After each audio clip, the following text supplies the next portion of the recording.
Before you fall in love with the house, the palm trees, or that community pool that looks like it belongs at a resort, you need to know where Jacksonville trips folks up. Most people moving to Jacksonville start with the home itself. The smarter move is zooming out before one nice kitchen starts running the whole show. You got beach towns, golf communities, master plan neighborhoods, older established areas, quiet suburbs, and rural pockets can all show up in the same search. That range can be helpful, as long as the details get checked early. Commute patterns, assigned schools, HOA rules, flood considerations, resale outlook, and daily convenience. Jacksonville rewards a prepared search. The hosts may look perfect online, but then the commute, community layout, insurance quote, or fine print starts making the decision for you. The part that catches a lot of folks off guard is this. The place that looks obvious online may not be the smartest choice once you understand what to look for. The first thing to understand is that Jacksonville does not mean one single type of area. The name may look simple on a map, yet the choices underneath it can pull your shortlist, but in completely different direction. If beach access matters, Visit Jacksonville notes the city has 22 miles of beaches. San Marco may pull you towards restaurants, coffee spots, and older streets with more character. Riverside and Avondale bring in 5 Points, the Kummer Museum, and the Riverside's Arts Market under the Fuller Warren Bridge. Then you have communities like Silverleaf, Seven Pines, and Rivertown, where the appeal comes from pools, trails, parks, newer homes, and daily needs being close by. One short list can pull you toward the beach access, Saturday markets dinner in San Marco, or a community pool your kids will absolutely love. That variety becomes one of the biggest advantages here once you know how to sort it out. If you're watching this and you're starting to realize there is a lot more moving parts to a Jacksonville relocation than you were expecting, that is completely normal. Every week, my team and I talk with folks who are trying to figure out which areas make sense, which communities fit their goals, how the commute works, what to watch out for, and how to put all the pieces together before making a move. My name is Andrew Michael, and I'm a local real estate agent here in Northeast Florida. My real estate team, the Coastal Haven Group, and I help individuals and families relocate, buy, and sell throughout the Jacksonville metro area, and we do this every single day. Whether you're still months away from making a decision or you're already narrowing down neighborhoods, feel free to reach out. You can call us, text us, email us anytime. Our contact info is in a description below.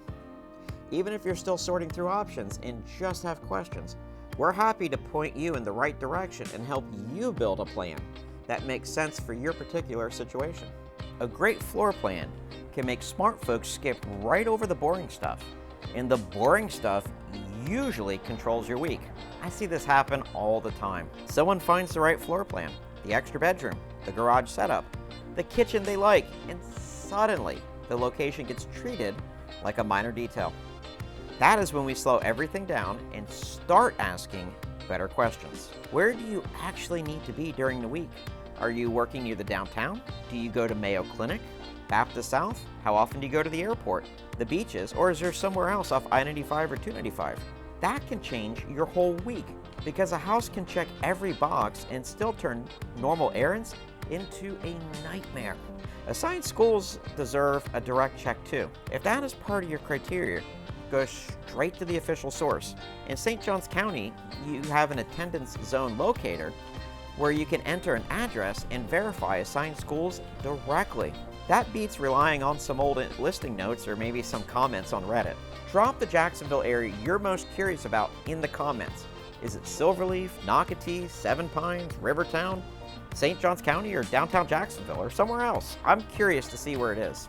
The brochure usually shows the pool, the trails, the clubhouse, and some families smiling near a fountain like they've never once had an argument.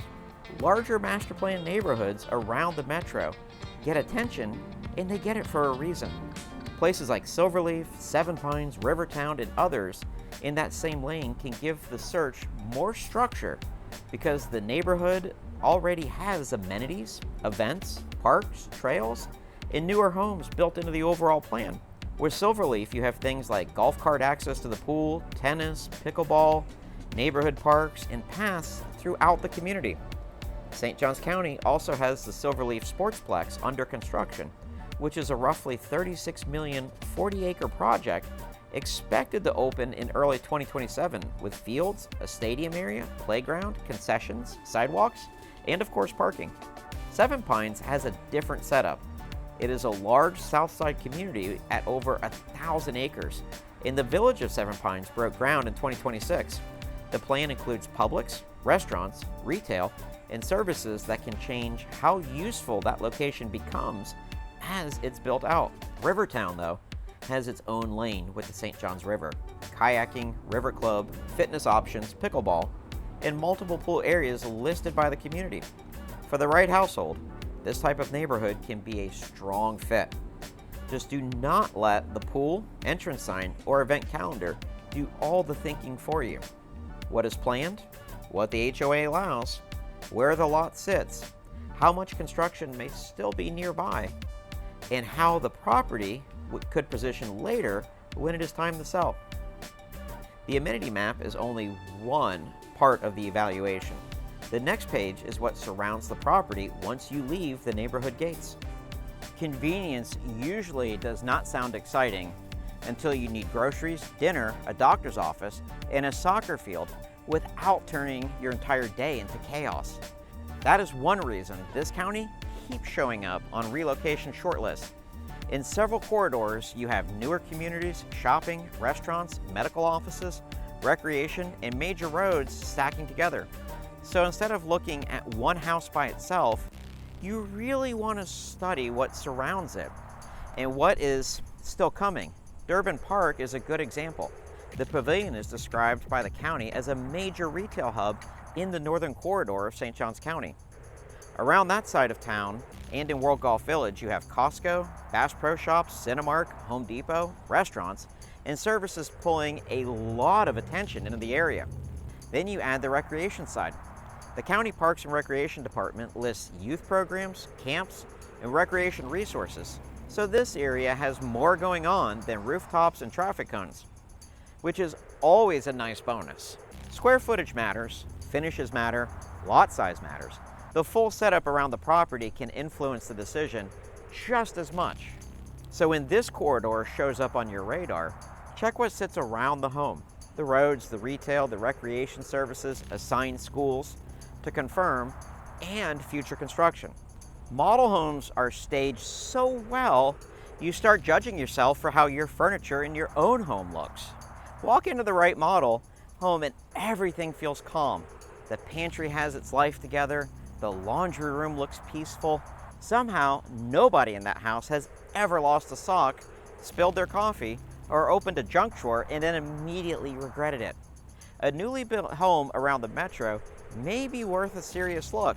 You may get a newer floor plan, builder incentives, warranty coverage, cleaner design choices, and fewer projects waiting for you after the closing.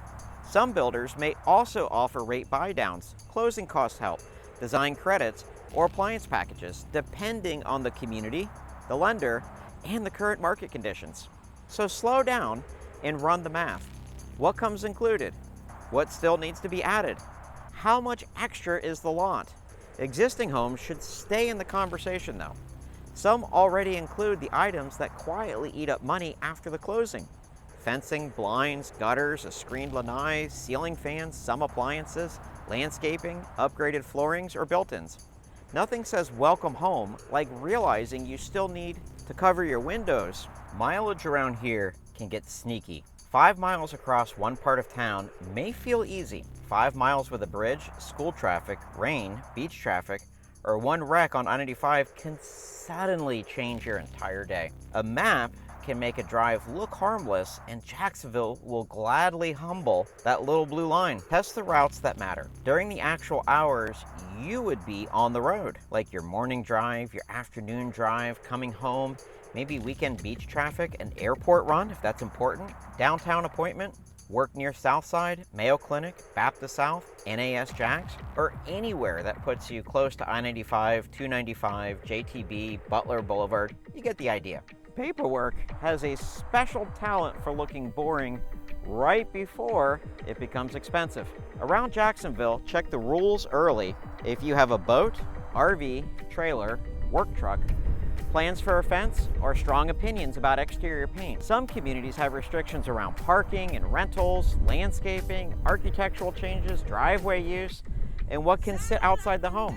Flood zones need a separate check. Jacksonville has rivers, creeks, marshes, low-lying pockets, drainage differences, and coastal influence. FEMA says the Florida Map Service Center is the official public source for flood hazard information tied to the National Flood Insurance Program. So search the exact address, review the map, and speak with an insurance professional before guessing what coverage may cost. A search bar can make Jacksonville feel solved in about 20 minutes. Dangerous little feeling. Homework absolutely helps. Watch the videos, look at the maps, compare listings, read community pages, scan reviews, and take notes. I want folks doing research. A better informed household makes cleaner decisions. The problem starts when the screen becomes acting like local knowledge. Jacksonville gets flattened online fast. A listing photo may skip the road behind the house, the construction around the corner, the drainage issues nearby, the route everyone avoids during school pickup. A builder page may show the cleanest version of the story. A neighborhood thread may be based on the loud experience from someone who treats comment sections like a competitive sport. Use the internet to spot patterns. If the same concern keeps showing up, flag it. If the same benefit keeps showing up, verify it. If a post sounds dramatic, slow it down and check the actual source. All posts can also be misleading because parts of Northeast Florida change quickly. Retail gets added, roads shift, construction phases move, inventory changes, and the communities mature. That becomes especially important around growth areas, master plan communities, beach neighborhoods, and fast-changing parts of St. Johns County. A comment from 3 years ago may describe a completely different stage of the area. The same comes for school discussions. Commute opinions, HOA complaints, builder incentives, flood concerns, and resale comments. Online homework can save time when used correctly.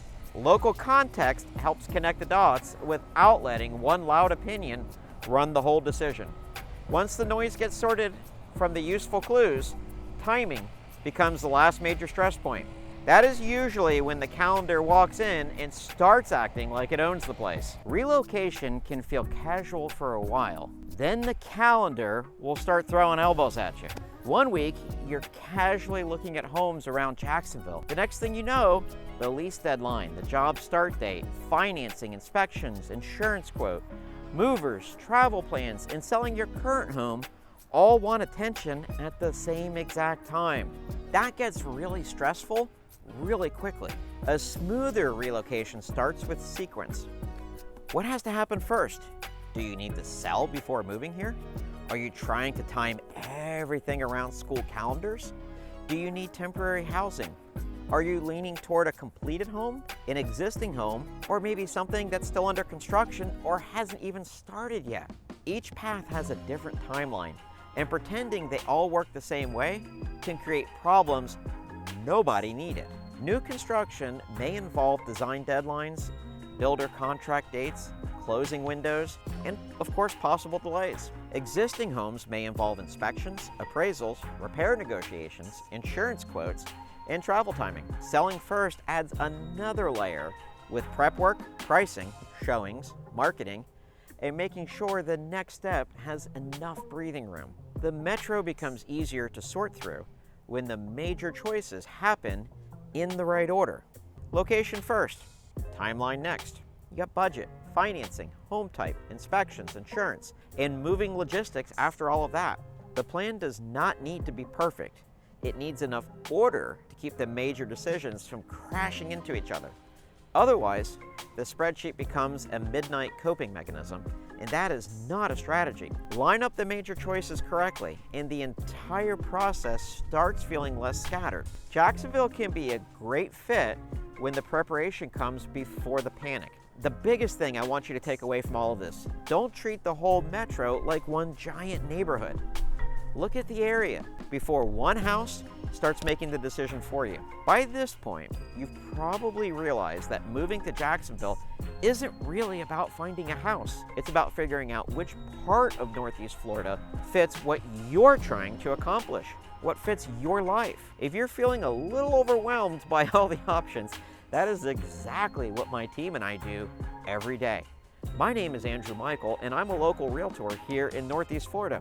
Every week, we help folks sort through communities, compare different parts of town, understand the pros and cons of each area, and put together a game plan before they make a move. So if you're thinking about relocating, buying, selling, or simply have questions about the area, I want you to reach out anytime. You can call, text, or email us. Our contact information is in the description below. We'd be happy to learn more about what you're looking for and answer your questions and help make the process a whole lot cleaner. If you're still in research mode, that's okay too. Keep going through the channel because I have community tours, I have some home tours, relocation videos, and neighborhood breakdowns that will help you understand how the area is laid out before you choose where to land. For the next step, watch the Best Jacksonville Neighborhoods and Areas playlist. I'll put that playlist on the screen right here. Go ahead and click that video, and I'll see you over there.